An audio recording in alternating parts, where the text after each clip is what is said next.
ஹாலிடேஸ்னாலே நம்ம K travels தான். தமிழகத்தின் முன்னணி டிராவல்ஸ் நிறுவனம். Plan your happy trips with K Travels. முக்கியமாக திரு எடப்பாடி பழனிசாமி தலைமையின் மீது அதிருப்தி கொண்டிருப்பவர்கள், வெளியில் இருப்பவர்கள், முக்கியமாக வெளியில் இருக்கிறவங்க, உள்ளே சில பேர் இருக்கலாம், இல்லை இந்த இரட்டைலை முடங்கி விட வேண்டும், இதன் மூலம் கட்சியில் ஒரு பிரச்சனை வர வேண்டும், எல்லோரும் ஒன்றிணைவதற்கான நிர்பந்தத்தை இது கொடுக்கும். நிச்சயமாக நீங்கள் சொல்கிற கருத்து 100க்கு 100 சரியானது.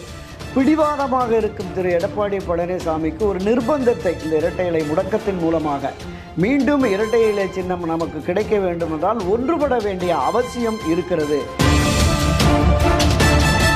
கட்சியில் முக்கியமான ஒரு சின்னம் இரட்டைலை சின்னம். திரு ரஜினிகாந்த் சொன்னது போல அதிமுகவுடைய பிரம்மாஸ்திரம். அந்த கட்சியுடைய இரட்டைலை சின்னம் இருக்கும் பொழுது அது முடங்கினா பரவாயில்ல, அப்போதான் அவர் இறங்கி வருவார் அப்படின்னு பிரிந்தவர்கள் நினைப்பது நியாயமா? சந்தர்ப்ப சூழல் தான். ஒரு கட்சி தொடர்ந்து சரிவை பின்னடைவை கிட்டத்தட்ட